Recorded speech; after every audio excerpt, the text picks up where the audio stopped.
প্রশ্ন হচ্ছে এই যে আপনাদেরকে পরিষ্কার করতে হবে, দেশের যে কোনো নাগরিক তার উপর যদি অন্যায় হয়, অবিচার হয়, এটা নৈতিক দিক থেকে এটা বিরোধিতা করাটা এটা যে কোনো নাগরিকের নাকি। এখন তার মানে যারা এটা করছে না তারা নাগরিক এবং মানবিক অধিকারে বিশ্বাস করে না, সোজা।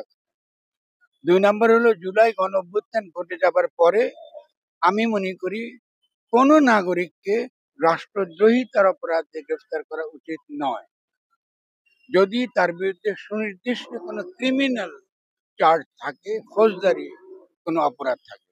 কথা পরিষ্কার তো?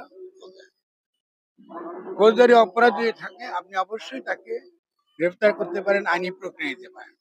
কিন্তু রাষ্ট্রদ্রোহিতা আইনটা একটা কলোনিয়াল ব্রিটিশ আইন। ফলে আপনি একটা গণঅভ্যুত্থান করলেন, আপনি এখনো পর্যন্ত ইংরেজের আইন রাখছেন, এটা তাহলে গণঅভ্যুত্থান হয় নাই। যদি গণঅভ্যুত্থান হয়ে থাকে জনগণের অভিপ্রায় কি? ব্রিটিশ আইন চালু রাখা। এই জন্য লড়তেছে, এতগুলো হাজার ছেলে মারা গেল, এতগুলো শহীদ হলো। ওটা কি কলোনিয়াল আমলের আইন রাখার জন্য ছেলেকে জীবন দিয়েছে? ঠিক আছে না? 3 নম্বর, সনাতন ধর্মাবলম্বীরা তাদের অধিকারের কথা বলবে, তাদের বক্তব্য তারা দেবে। আমরা এটা মানতে পারি, আমরা এটা নাও মানতে পারি। আমি যেমন করে হেফাজতের 13 দফা যখন দিয়েছিল আমি তাদের পক্ষে ছিলাম। আমরা কি মানতে পারি বা না মানতে পারি এটা সম্পূর্ণ বিতর্কের ঊর্ধ্বে, কারণ তার কথা বলার অধিকার তাকে দিতে হবে। তারপরে সমাজে 10 জন চিন্তা করে বলবে যে ভাই তোমার এই 8 দফা এটার মধ্যে এটা মানতে পারবো না, এইটা মানতে পারবো, সে সমাজ ঠিক করবে।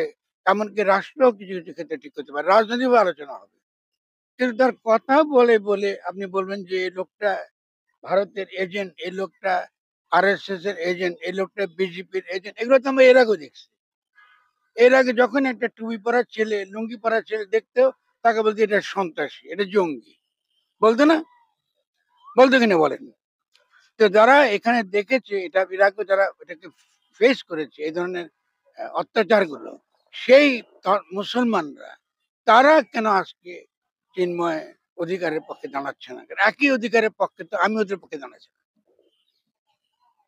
ঠিক আছে না? আমি কি হেফাজতের পক্ষে দাঁড়িয়ে ওদের সঙ্গে চাল ডাল নিয়ে হাঁটি নাই? হেঁটেছি কিনা?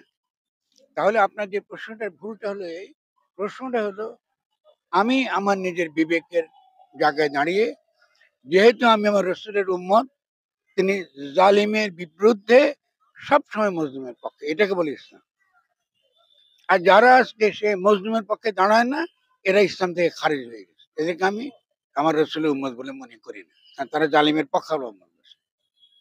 কথাটা খুব পরিষ্কার, এগুলো কিছু না। একটা হচ্ছে তার নীতি দিক, আমার ধর্মীয় যে সংস্কৃতি, যে ঐতিহ্য আমি মানি, যে জন্মসূত্রে যেখানে জন্মগ্রহণ করেছি আমি, তার থেকে যেটা আমি শিক্ষা পেয়েছি সেটা একটা।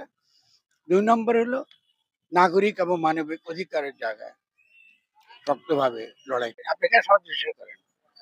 যারা যারা সহিংসতা বিশ্বাস করে, অপরের অধিকার যারা স্বীকার করে না, আপনি কি ওদের সঙ্গে সম্প্রীতিতে যাবেন? যাবেন কিনা বলেন?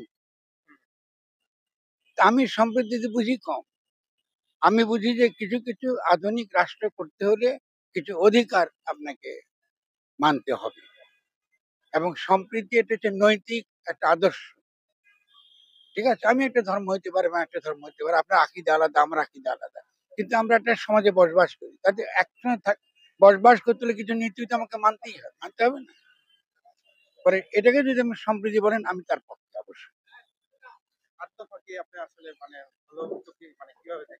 আমি এভাবে কথা বলবো না, 8 দফা বলার অধিকার আছে, এটা আলোচনার বিষয়। কিন্তু প্রথমত 8 দফা যারা দিয়েছে তাদের 8 দফা হাজির করার এবং আর্জিতার পক্ষে 8 দফার পক্ষে সবার সমাবেশ করার অধিকার আছে। এটা ঠিক কি বেঠিক এটা সমাজ ঠিক করবে।